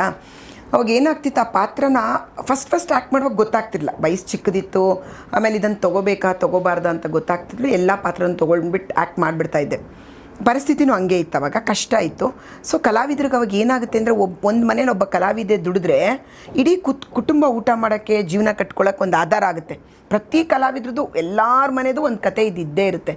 ಸೊ ನನಗೇನಾಗ್ತಿತ್ತಂದರೆ ನಾನು ಮೊದಲು ಅಭಿನಯಿಸುವಾಗ ಅದು ಗೊತ್ತಾಗ್ತಿರ್ಲಿಲ್ಲ ನನಗೆ, ಎಲ್ಲ ಪಾತ್ರಗಳು ಮಾಡ್ತಿದ್ದೆ. ಆಮೇಲೆ ನನ್ನೊಳಗೆ ಅಯ್ಯೋ ಈ ಪಾತ್ರನ ಮತ್ತೆ ಇದು ಮಾಡಬೇಕಾ ಬೇಡ ಅಂತ ಬಂದು ಮನಸ್ಸು ಬರುವಾಗ ಓಕೆ ನನಗೆ ಎಲ್ಲರಿಗೂ ಜೀವನ ಕಟ್ಕೊಡ್ತಾ ಇದ್ದೀನಿ, ಎಲ್ಲರೂ ಜೀವನದಲ್ಲಿ ಒಂದೊಂದು ಬದುಕು ಕಟ್ಕೋತಾ ಇದ್ದಾರೆ, ಮನೆಯವ್ರಿಗೆಲ್ಲ ಒಂದೊಂದು ಜೀವನ ಮಾಡಿಕೊಡ್ತಾ ಇದ್ದೀನಿ ಅಂದಾಗ ಓಕೆ ಪರವಾಗಿಲ್ಲ. ಒಂದು ಕ್ಯಾಂಡಲ್ಲು ತನ್ನನ್ನು ಸುಟ್ಕೊಂಡ್ರೆ ಇಡೀ ಮನೆಗೆ ಬೆಳಕು ಕೊಡುತ್ತಂತೆ. ಖಂಡಿತ. ನಾನು ಅನ್ಕೋತಾ ಇದ್ದೇವೆ, ನಾನು ಒಬ್ಳು ಕಷ್ಟಪಟ್ಟರೆ ಒಂದು ಮನೆ ಬಾಡಿಗೆ ಕಟ್ಬೋದು, ನಾಳೆ ನಮ್ಮ ಅಕ್ಕನಿಗೆ ಮದುವೆ ಮಾಡ್ಬೋದು, ಎಲ್ಲರಿಗೂ ಜೀವನ ಕಟ್ಕೊಡ್ಬೋದು, ನಮ್ಮ ಅಮ್ಮನ ನೋಡ್ಕೊಳ್ಬೋದು. ಆ ಒಂದು ಥಾಟ್ ನನ್ನ ತಲೆಯಲ್ಲಿ ಬಂದ ತಕ್ಷಣ ಆಯಿತು, ಗ್ಲಾಮರ್ ಇದ್ರೂ ಮಾಡೋಣ ಬಿಡು ಅಂತ. ಬಟ್ ಕೆಲವ್ರು ಅನ್ಕೋತಾರೆ ಈ ಬಟ್ಟೆ ಹಾಕ್ಬಿಟ್ಟು ಇದ ಅಂತ ಬರೀತಾರೆ. ನೀವು ನಂಬ್ತೀರಾ, ಕಲಾವಿದ್ರು ಎಷ್ಟೋ ಸರಿ ಆ ಥರ ಬಟ್ಟೆ ಹಾಕ್ಕೊಂಡಾಗ ನನಗೇ ಗೊತ್ತಿಲ್ಲದೆ ನಾನು ಬಾತ್ರೂಮಲ್ಲೆಲ್ಲ ಹೋಗಿ ಎಷ್ಟೊಂದು ಹತ್ಬಿಟ್ಟು ಬಂದು ಆಮೇಲೆ ಆ ಬಟ್ಟೆ ಹಾಕ್ಕೊಂಡಿದ್ದೀನಿ. ನನ್ನನ್ನು ಕೇಳೋರು ಏನು ಕಣ್ಣೆಲ್ಲ ಇಷ್ಟು ಹತ್ಕೊಂಡಿದ್ದೆ, ನೀನು ಹಿಂಗೆ ಅಳ್ತಾ ಇದ್ರೆ ಮೇಕಪ್ ಹೊಟ್ಟೋಗ್ಬಿಡುತ್ತೆ, ಆಯಿತು ನೀನು ಅಳೋದು ಮುಗೀತಾ ಆಮೇಲೆ ಹಾಕೋದ ಇದು ಕಾಸ್ಟ್ಯೂಮ್ ಅಂತ ಕೇಳೋರು. ಅಂದರೆ ಕೆಲವು ಕಾಸ್ಟ್ಯೂಮ್ ಎಲ್ಲ ಹಾಕ್ಕೊಳ್ಳುವಾಗ ನಾವು ಡೆಫಿನೆಟಾಗಿ ಒಳಗೆ ಕುಗ್ಗಿ ಆ ನೋವು ಹಿಂಸೆ ಎಲ್ಲ ಅನುಭವಿಸಿ ಆವಾಗ ನಮಗೆ ಹಿಂಗೆ ಕಣ್ಣು ಮುಚ್ಚಿದ ತಕ್ಷಣ ನನ್ನ ಕುಟುಂಬ ಕಣ್ಣು ಮುಂದೆ ಬರ್ತಿತ್ತು. ಇನ್ನು ಯಾರಿಗೋ ಒಂದು ಜೀವನ ನಾವು ಕಟ್ಕೊಡ್ತೀವಿ ಅಂದಾಗ ಪರವಾಗಿಲ್ಲ ನಾವು ಮಾಡೋಣ. ಆ ನೊಂದು ಬೆಂದೂನೇ ಎಷ್ಟೋ ಪಾತ್ರಗಳನ್ನ ಮಾಡಿದ್ದೀನಿ ನಾನು. ನೀವಿಬ್ರು ಮಾತಾಡುವಾಗ ನಂಗೆ ಏನನ್ಸ್ತು ಗೊತ್ತಾ, ನನಗೋಸ್ಕರ ಬದುಕಲಿಲ್ಲ, ಬೇರೆಯವ್ರಿಗೋಸ್ಕರ. ಖಂಡಿತ ಕಲಾವಿದರು ಸುಮಾರು ಜನ ಅಲ್ವಾ ಹಂಗೆ ಅಮ್ಮ. ನೀವು ಯಾರನ್ನೇ ತುಂಬ ಜನ ಕಲಾವಿದ್ರನ್ನ ತೊಗೊಳ್ಳಿ ಅಂದ್ಕೊಂಡ್ಬಿಡ್ತಾರೆ ಸುಲಭವಾಗಿ, ಇವ್ರು ಆ ಪಿಕ್ಚರ್ ಮಾಡಿದ್ರೆ ಈ ಪಿಕ್ಚರ್ ಮಾಡಿದ್ರಂತ. ಬಟ್ ಅದ್ರ ಹಿಂದೆ ಒಂದು ಕತೆ ಇರುತ್ತೆ. ಮುಂದೆ ನಿಮಗೊಂದು ಕತೆ ಕೊಟ್ಟಿರ್ತೀವಿ ನಾವು, ಅದ್ರ ಹಿಂದೆ ನಮ್ಮದೊಂದು ಕತೆ ಇರುತ್ತೆ. ಅದು ಆ ಹಿಂದೆ ನಮ್ಮ ಕತೆ ನಮಗೆ ಮಾತ್ರ ಗೊತ್ತಿರುತ್ತೆ. ಬಟ್ ನಾವು ಮುಂದೆ ಏನು ಕಾಣಿಸಿರುತ್ತೋ ನಮ್ಮ ಪಾತ್ರಗಳು, ನಾವು ಏನು ಅಭಿನಯಿಸಿದ್ದು ಅದನ್ನು ನೋಡಿ ಇಷ್ಟ ಬಂದವ್ರು ಇಷ್ಟ ಆದಂಗೆ ತೊಗೋತಾರೆ, ಇಷ್ಟ ಇಲ್ಲದೆ ಇರೋ ಟೀಕೆ ಮಾಡಿ ತೊಗೊತಾರೆ, ಅದನ್ನ ಅವ್ರಿಗೆ ಇಷ್ಟ ಇಲ್ಲದೆ ಇದ್ದಂಗೆ ಬರೆದು ಬೈದು ತೊಗೊಳ್ತಾರೆ. ಬಟ್ ಅದು ನೀವು ಮುಂದೆ ನೋಡಿದ್ದು, ಬಟ್ ಹಿಂದಿನ ಕತೆ ನಮಗೆ ಗೊತ್ತಿರುತ್ತೆ. ಅವಾಗ ನನಗನ್ಸುತ್ತೆ ಈ ನಮ್ಮ ಒಪಿನಿಯನ್ಗಳನ್ನು ಹೇಳೋಕ್ಕೆ, ನಮ್ಗೆ ಏನು ಫೀಲ್ ಆಗ್ತಿದೆ ಅನ್ನೋದನ್ನು ಹೇಳೋದಕ್ಕೆ ಕಲಾವಿದರಾಗಿ ಅಥವಾ ಯಾರಿಗೂ ಆವಾಗ ಅವಕಾಶ ತುಂಬ ಕಡಿಮೆ ಇತ್ತು ಅಂತ ಅನ್ಸುತ್ತಲ್ವಾ, ಜನರನ್ನು ಮುಟ್ಟೋದಕ್ಕೆ. ಅಮ್ಮ ಇವಾಗ ಇಷ್ಟೆಲ್ಲ ಎಲ್ಲಿತ್ತು? ಒಂದು ಫೋನ್ ಇತ್ತಾ, ಮೊಬೈಲ್ ಇತ್ತಾ, ಏನಾರು ಸೋಷಿಯಲ್ ಮೀಡಿಯಾ ಇತ್ತಾ? ನಾಳೆ ಬೆಳಗ್ಗೆ ಇವತ್ತು ಒಂದು ಪಾತ್ರ ಹೋದ್ರೆ ಒಂದು ನಿಮಿಷಕ್ಕೆ ಬಂದು ಸೋಷಿಯಲ್ ಮೀಡಿಯಾದಲ್ಲಿ ಮಾತಾಡ್ಬಿಟ್ಟು ಹೇಳ್ತಾರೆ ಇವ್ರ ಬಗ್ಗೆ ಅವ್ರ ಬಗ್ಗೆ, ಹಿಂಗಾಯಿತು ಆಗಾಯಿತು ಅಂತ ಹೇಳ್ತಾರೆ. ಬಟ್ ನಮ್ಮ ಟೈಮಲ್ಲಿ ಏನಿತ್ತು? ನಿಜ ಹೇಳ್ಬೇಕಂದ್ರೆ ನಾವೆಲ್ಲ ನಮ್ಮ ಮನೆಯವರು ಹೇಳ್ದಂಗೆ ಕೇಳ್ಕೊಂಡೇ ಬದುಕಿದ್ದು. ನಾವೆಲ್ಲ ಸ್ವತಂತ್ರ ಅನ್ನೋದಂತ ಮೊದಲೇ ಇರಲಿಲ್ಲ ನಮ್ಗಳ ಜೀವನದಲ್ಲಿ. ಇದನ್ನು ಓಕೆ ಅಷ್ಟೇ ತಲೆ ಬಗ್ಗಿಸ್ಕೊಂಡು ಹೋಗ್ತಿದ್ವಿ. ಆಮೇಲೆ ಇಷ್ಟು ಧೈರ್ಯ ಇರಲಿಲ್ಲ. ನಿಜ ಹೇಳ್ಬೇಕಂತಂದರೆ ಹಿಂಗೆ ನಮ್ಮ ಶೂಟಿಂಗ್ ಬರ್ತೀವಿ ಅಂದ ತಕ್ಷಣ ಅಮ್ಮ ಜೊತೆಲೇ ಇರೋರು, ಎಲ್ಲರೂ ಒಬ್ರಿಗೊಬ್ರು ಜೊತೇಲಿ ಬಂದೇ ಬರೋರು. ಇವಾಗಿನ ಮಕ್ಳಿಗಿರೋ ಧೈರ್ಯ ಕೊನೆ ಪಕ್ಷ ನನಗೆ ಬೇರೆಯವ್ರದ್ದು ಬೇಡ, ನನ್ನ ಮಕ್ಳಿಗಿರೋ ಅಷ್ಟು ಧೈರ್ಯನೇ ನನ್ನ ಮಗಳು ಏಜ್ ಇದ್ದಾಳೆ ಇವಾಗ, ಅವಳಿಗೆ 21 years ಈಗ. ನನ್ನ ಮಗಳು ಅಷ್ಟು ಧೈರ್ಯ ನನಗೇ ಇಲ್ಲ ಈಗ. ಅದೇ ಈಗಿನ ಜೆನ್ಸಿ ಕಿಡ್ಗಳೆಲ್ಲ ತುಂಬಾ ಜನರಿಗೆ ತುಂಬಾ ಫಾಸ್ಟ್ ಆಗಿರ್ತಾರೆ. ಹೌದು, ಇದೆಲ್ಲ ಅವರು ಯೋಚನೆನೂ ಮಾಡಲ್ಲ, ಏನಿದ್ರು ಡೈರೆಕ್ಟ್ ಆಗಿ ಹೇಳ್ಬಿಡ್ತಾರೆ ಅಂತ ಧೈರ್ಯ. ಬಟ್ ನನ್ಗೆ ಅನ್ಸುತ್ತೆ ಅಂಥ ರಾಜ್ಕುಮಾರ್ ಸರ್ ಕೂಡ ಅವ್ರಿಗೊಂದ್ಸಲ ಅನ್ಸಿದ್ಯಂತೆ ನಾನು ಅವರ ಕತೆ ಕೇಳುವಾಗ, ಈ ನಟನೆ ಎಲ್ಲ ಸಾಕು, ನಾನು ನನ್ನ ಗಾಜನೂರ್ ಮನೆಯಲ್ಲಿ ಸ್ವಲ್ಪ ನೆಮ್ಮದಿಯಾಗಿ ಹಸಿರು ಪ್ರಕೃತಿ ನಡುವೆ ಇಡ್ತೀನಿ ಅಂತ ಅವ್ರು ಅನ್ಕೊಂಡ್ರು. ಅಂದ್ರೆ ಅವ್ರಿಗೋಸ್ಕರ ಬದುಕಬೇಕು ಅಂತ ಅನ್ಕೊಂಡ್ರು, ಇಲ್ಲ ನನ್ನನ್ನು ಅಭಿಮಾನಿಗಳು ಬೆಳೆಸಿದ್ದು, ನಾನು ಅವ್ರಿಗೋಸ್ಕರ ಬದುಕ್ತೀನಿ ಅಂತ ನಿರ್ಧಾರ ತಗೊಂಡ್ರು. ನಂಗೆ ಅನ್ಸುತ್ತೆ ನೋಡಿ, ಅವರ ಕಾಲ್ಗಟ್ಟದಿಂದ ಬಂದಿರೋದು ಮತ್ತೆ ಅವರನ್ನ ಒಂದು ಮಾದರಿಯಾಗಿ ತಕೊಂಡಿರೋರೆಲ್ಲರೂ ಕೂಡ ಹಾಗೆ ಬದುಕ್ತಿದ್ದೀರಾ ನೀವೆಲ್ಲರೂ ಅಂತ ಅನ್ಸುತ್ತೆ ಅಲ್ವಾ ಅಮ್ಮ. ಕಲಾವಿದರಿಗೆ ಬಣ್ಣ ಹಚ್ಕೊಳ್ಳೋದು, ಅಭಿನಯಿಸೋದು, ಕಲೆ ಅನ್ನೋದು ಒಂದು ಹಸುವಿರೋ ಥರ. ನಮಗೆ ನಾವು ಜೀವನದಲ್ಲಿ ನಾವು ಬದುಕಿರೋ ಅಷ್ಟು ದಿನನೂ ನಾವು ಊಟ ಮಾಡಲೇಬೇಕು. ಅದೇ ಥರ ನಮಗೆ ಕಲಾವಿದ್ರಿಗೂ ಈ ಕಲೆ ಅನ್ನೋದು ಹಸುವು, ಅದು ಮುಗಿಯೋದೇ ಇಲ್ಲ. ಮನೇಲಿ ಒಂದು 4 ದಿನ ಕೂತ್ಕೊಂಡ್ರೆ 5ನೇ ದಿನ ನಾವು ಅನ್ಕೋತಿರ್ತೀವಿ, ಶೂಟಿಂಗ್ ಇನ್ನೂ ಹೇಳಿಲ್ಲ ಅಮ್ಮ, ನೆಕ್ಸ್ಟ್ ವೀಕ್ ಡೇಟ್ ಕೊಡ್ಬೋದು ನಮಗೆ ಅಂತ ನಾವು ಮಾತಾಡ್ಕೊತಿರ್ತೀವಿ. ಅದು ಯಾವತ್ತು ಕೊನೆ ದಿನದವರೆಗೂ ಅದು ಮುಗಿಯಲ್ಲ, ಅದು ಮುಗಿಯೋದೇ ಇಲ್ಲ. ಬೇಕು ಕಲಾವಿದ್ರಿಗೆ ಬಣ್ಣ ಹಚ್ಚಬೇಕು, ಅಭಿನಯಿಸಬೇಕು, ನಮ್ಮ ಪಾತ್ರನ ಜನ ಮೆಚ್ಕೋಬೇಕು, ಅದ್ರ ಬಗ್ಗೆ ಅವ್ರು ಮಾತಾಡಬೇಕು, ನಮ್ಮ ತಪ್ಪಿದ್ರೆ ಹೇಳಬೇಕು, ನಮಗೆ ತಿದ್ಕೊಳ್ಳೋಕೆ ಒಂದು ಅವಕಾಶ ಮಾಡಿಕೊಡ್ಬೇಕು. ಅದೆಲ್ಲ ನಡೀತಾನೇ ಇರುತ್ತೆ. ಅಂದ್ರೆ ನೋಡಿ, ಯಾರಾದ್ರೂ ಮಾಡೋ ಸಣ್ಣ ಕಮೆಂಟ್ ಇನ್ನೊಂದು ಜನಕ್ಕೆ ಎಷ್ಟು ಬೇಜಾರಾಗುತ್ತೆ ಅನ್ನೋದು ಯಾರು ಯೋಚನೆ ಮಾಡಲ್ಲ. ಅದು ಕಲಾವಿದರಿಗೆ ಅವ್ರಿಗೊಂದು ಬದುಕಿರುತ್ತೆ, ಅವ್ರದ್ದೊಂದು ಯೋಚನೆಗಳಿರುತ್ತೆ. ನಟನೆ ಮಾಡಿದ ತಕ್ಷಣ ಅವ್ರು ಹಾಗೆ ಅಂತ ಯೋಚನೆ ಮಾಡೋ ಬದಲು ಅಲ್ವಾ, ಅದು ಎಷ್ಟು. ನಾನು ತುಂಬ ಸರಿ ಇಂಟರ್ವ್ಯೂಸ್ ಬೇರೆದ್ರಲ್ಲೂ ಹೇಳಿದ್ದೀನಿ, ಅಮ್ಮಂಗೂ ಹೇಳ್ತಿರ್ತೀನಿ, ಯಾರು ಯಾವ ಪಾತ್ರ ಮಾಡ್ತಾರಲ್ಲ ಆ ಪಾತ್ರನ ಅವರು ಅನ್ಕೋತಾರೆ. ಅದು ನಮಗೆ ಅಮ್ಮ ಹೇಳ್ದಂಗೆ ಒಂದು ವೇಶ್ಯ ಪಾತ್ರ ಕೊಟ್ಟರು ಮಾಡ್ತಾರೆ, ಒಂದು ದೇವ್ರ ಪಾತ್ರ ಕೊಟ್ಟರು ಮಾಡ್ತಾರೆ, ಅವ್ರು ಕಲಾವಿದ್ರಷ್ಟೇ. ಬಣ್ಣ ತೆಗೆದ್ಮೇಲೆ ಅವ್ರು ಅಷ್ಟೇ, ಅವ್ರೇನು ಅವರು. ಬಟ್ ಇಲ್ಲಿ ಜನ ಏನು ಮಾಡ್ತಾರೆ, ಯಾವ ಪಾತ್ರ ಮಾಡ್ತಾರೆ ಆ ಪಾತ್ರನೇ ಅವ್ರನ್ನ ತೊಗೊಂಡೋಗೋಕೆ ಶುರು ಮಾಡ್ಕೊಂಡ್ಬಿಡ್ತಾರೆ. ಸೊ ಅದಕ್ಕೆ ಈಗ ವಾಪಸ್ ಬಂದಮೇಲೆ ನಾನು ಪಾತ್ರನ ಸೆಲೆಕ್ಟ್ ಮಾಡುವಾಗ ಯೋಚನೆ ಮಾಡಿ ಮಾಡಿ ಮಾಡಿ ಸೆಲೆಕ್ಟ್ ಮಾಡ್ಕೊಂಡಿದ್ದು ಪಾತ್ರಗಳನ್ನ ನಾನು, ಬೇಡ ನೀವು ಈ ಪಾತ್ರ ನಾವು ಮಾಡೋ ಪಾತ್ರನೇ ನಮ್ಮನ್ನು ಅನ್ಕೋತೀರ ಅಂದರೆ ಸರಿ, ಆ ಪಾತ್ರನೇ ಮಾಡ್ಕೊಂಡು ಹೋಗೋಣ ನಾವು ಅಂತ. ಆದ್ರೂ ಎಷ್ಟು ಕಷ್ಟ ಅಲ್ವಾ ಎಲ್ಲ. ನಟನೆ ಮಾಡ್ಬೇಕು, ಡೈಲಾಗ್ ಕಲಿಬೇಕು, ಮೇಕಪ್ ಮಾಡ್ಕೋಬೇಕು, ಡ್ರೆಸ್ಸಿಂಗ್ ನೋಡ್ಕೋಬೇಕು. ಅಲ್ಲ ಅವಾಗೆಲ್ಲ ಅಷ್ಟೇ ಇದ್ದಿದ್ದು, ಅಭಿನಯಿಸ್ಬೇಕು, ಬಣ್ಣ ಹಚ್ಕೋಬೇಕು, ಬಟ್ಟೆಗಳು ಇದು ಮಾಡ್ಕೋಬೇಕು. ಇವಾಗ ಜನರುಗಳ ಮಾತು ತಗೋಬೇಕು, ಈಗ ಅದ್ರ ತಕ್ಕಂಗೆ ನಡ್ಕೋಬೇಕು, ತಪ್ಪಿದ್ರೆ ತಿದ್ಕೋಬೇಕು. ಯಾಕಂದರೆ ನಮ್ಮ ಟೈಮಲ್ಲಿ ಯಾರು ನಮಗೆ ಒಂದು ಏನೋ ಈ ಕಮೆಂಟ್ಸ್ ಇದೆಲ್ಲ ಏನೂ ಇರಲಿಲ್ಲ. ಇವಾಗ ನಾಳೆ ಬೆಳಿಗ್ಗೆ ನಂದು ಏನು ತಪ್ಪಾಗಿದೆ ಅಂತ ಅವ್ರು ತಿಳಿಸ್ತಾರಲ್ಲ, ಸೊ ಇದನ್ನು ಮಾಡಬಾರ್ದು ಮಾಡಬೇಕು ಅನ್ನೋದನ್ನ ಅವರೇ ನಮ್ಗೆ ಹೇಳ್ಬಿಡ್ತಾರೆ ಇವಾಗ. ಸೊ ಅದ್ರ ಪ್ರಕಾರನೇ ನಡ್ಕೊಂಡು ಹೋಗ್ಬೇಕು. ಇವಾಗ ಅವರು ಇದ್ದಾರೆ ನಮಗೆ, ನಮ್ಮನ್ನು ತಿದ್ದಕ್ಕೆ ನಮ್ಮ ಮನೆಯವರೆಲ್ಲ, ಡೈರೆಕ್ಟ್ರುಗಳೆಲ್ಲ, ನಮ್ಮ ಜನಗಳು ಇದ್ದಾರೆ, ನಮ್ಮ ಜನರಿದ್ದಾರೆ. ಬಟ್ ನಿಮ್ಗೆ ಏನು ಅನ್ಸುತ್ತೆ ಅಮ್ಮ, ಈ ಕಮೆಂಟ್ಸ್ ಎಲ್ಲ ಬರೋದು ಒಳ್ಳೇದು ಅನ್ಸುತ್ತಾ ಅಥವಾ ಕೆಟ್ಟದ್ದು ಅನ್ಸುತ್ತಾ? ತಿದ್ಕೊಳ್ಳೋಕೆ ಅವಕಾಶ. ಕರೆಕ್ಟ್. ಅಲ್ಲಿ ಪಾಸಿಟಿವಾಗೇ ತಗೋಬೇಕಲ್ವಮ್ಮ, ತಗೋಬೇಕು. ನಾನು ಹಂಗೆ ನಾನು ಏನು ಅನ್ಕೋತೀನಿ ಗೊತ್ತಮ್ಮ, ಯಾವಾಗಲೂ ಈ ಕಮೆಂಟ್ಸ್ ಎಲ್ಲ ಬರೆದಾಗ, ನೀವು ನಮ್ಮ ಬಗ್ಗೆ ಚಂದ ಬರೆದಾಗ, ಒಳ್ಳೇದು ಹೇಳಿದಾಗ ಎಷ್ಟು ಖುಷಿಯಿಂದ ತೊಗೋತೀವಿ. ನಮ್ಮ ಬಗ್ಗೆ ಏನೋ ಒಂದು ಬರೆದಿದ್ದೀರಾ ಅಂದರೆ, ನನ್ನನ್ನು ಒಳ್ಳೇದು ಬರೆದವನು ನಮ್ಮ ಸಿನಿಮಾ ನೋಡಿದ್ದಾರೆ, ನಮ್ಮನ್ನು ಪ್ರೋತ್ಸಾಹಿಸಿದ್ದಾರೆ. ನಮ್ಮನ್ನು ಕೆಟ್ಟದ್ದು ಬರೆದವ್ರು ಇದ್ದಾರೆ, ಆಯಿತು ಅವ್ರಿಗೆ ಇಷ್ಟ ಆಗಿದೆ, ನಿಂಗೆ ಇಷ್ಟ ಆಗಿಲ್ಲ ಅಂದರೆ ನಾಳೆ ನಿನ್ಗೆ ಇಷ್ಟ ಆದಂಗೆ ತೊಗೊಳ್ತೀವಿ ಒಂದು ಪಾತ್ರನ ಬಿಡಿ ಅಂತ, ಅದನ್ನು ಪಾಸಿಟಿವ್ ಆಗಿ ತಗೊಂಡ್ಬಿಡ್ಬೇಕು. ನಾವು ಯಾವಾಗಲೂ ಕಲಾವಿದರು ಕಸದ ತಿಪ್ಪೆ ಕಸ ಎಲ್ಲ ಹಾಕ್ತಾರಲ್ಲ, ಆ ತಿಪ್ಪೆ ಥರ ಇರಬೇಕಂತೆ. ಅದರಲ್ಲಿ ಕಸ ಹಾಕ್ತಾರೆ, ಹೂವು ಹಾಕ್ತಾರೆ, ಅದರಲ್ಲಿ ಸಗಣಿನೂ ಹಾಕ್ತಾರೆ. ಆ ತಿಪ್ಪೆ ಏನು ಅನ್ನಲ್ಲ, ಆಯಿತು ಹಾಕಿ ಅನ್ನತ್ತಂತೆ. ಹಾಗೆ ನಾವು ಯಾರಾದರೂ ನಮ್ಮನ್ನು ಕೆಟ್ಟದಾಗಿ ಮಾತಾಡಿದ್ರೆ ಆಯ್ತಪ್ಪ, ಒಳ್ಳೇದು ಮಾಡಿದ್ರೆ ಆ ದೇವ್ರು ಒಳ್ಳೇದು ಮಾಡಲಿ. ನಾವು ತಿಪ್ಪೆಯಾಗಿ ಬದುಕಬೇಕು ಕಲಾವಿದ್ರಷ್ಟೇ. ನಿಜವಾಗ್ಲೂ ನಾನು ಅದೇ ಹೇಳ್ತಿರ್ತೀನಿ. ಇವಾಗ ಅಮ್ಮ ಹೇಳ್ದಂಗೆ ಅದ್ರಲ್ಲಿ ಸೆಗಣಿನೂ ಬೀಳುತ್ತೆ, ದೇವ್ರ ಹೂವು ಬೀಳುತ್ತೆ, ದೇವ್ರ ಮುಡಿ ಮೇಲಿದ್ದು ಹೂ ಕೂಡ ಬಂದ ಕಸದಲ್ಲಿ ಬೀಳುತ್ತೆ. ಸೊ ನಮ್ಮೆಲ್ಲ ಸ್ವೀಕಾರ ಮಾಡ್ಬೇಕು. ಅದು ಬೇರೆ ಮಾಡ್ತೀವ, ಹೋಗ್ಲಿ ನಾವು ತಿಪ್ಪೆಗೆ ಏನಾದ್ರು ಬೇರೆ ಹಾಕ್ತೀವ, ತಿಪ್ಪೆ ಏನಾದ್ರು ನಂಗೆ ಬೇರೆ ಹಾಕಿ ಅಂತ ಕೇಳುತ್ತಾ? ಖಂಡಿತ ಅಮ್ಮ, ಅದು ಸತ್ಯವಾದ ಮಾತದು ಅಲ್ವಾ. ನೋಡಿ, ನಾವು ನಮ್ಮನ್ನ ಪಾಸಿಟಿವ್ ಸೈಡ್ ಆಗಿ ಮಾಡ್ಕೊಳ್ಳೋದಿಕ್ಕೆ ನಾವ್ ಏನೆಲ್ಲ ಮಾಡ್ಬೇಕು ಅಂತ ಮಾತುಗಳನ್ನ ತುಂಬಾ ಕೇಳಿದ್ದೀನಿ. ಬಟ್ ಈ ಮಾತು ತುಂಬಾ ವಿಶೇಷ ಅನ್ಸುತ್ತೆ ನಮ್ಗೆ. ನೋಡಿ, ನಾವು ಒಂದು ತೊಟ್ಟಿ ಅಂತ ಇದ್ರೆ ಅಲ್ಲಿ ಎಲ್ಲಾನು ಬಂದ್ ಬೀಳುತ್ತೆ, ಜೊತೆಗೆ ಅದನ್ನ ತಕೊಳ್ಳೋ ರೀತಿನೂ ಇರುತ್ತೆ. ನಾವ್ ಹೇಗೆ ತಗೊಳ್ತೀವೋ ಹಾಗೆ ನಮ್ ಖುಷಿ ಮಾತ್ರ ನೋಡ್ಕೋಬೇಕು ಅಷ್ಟೇ.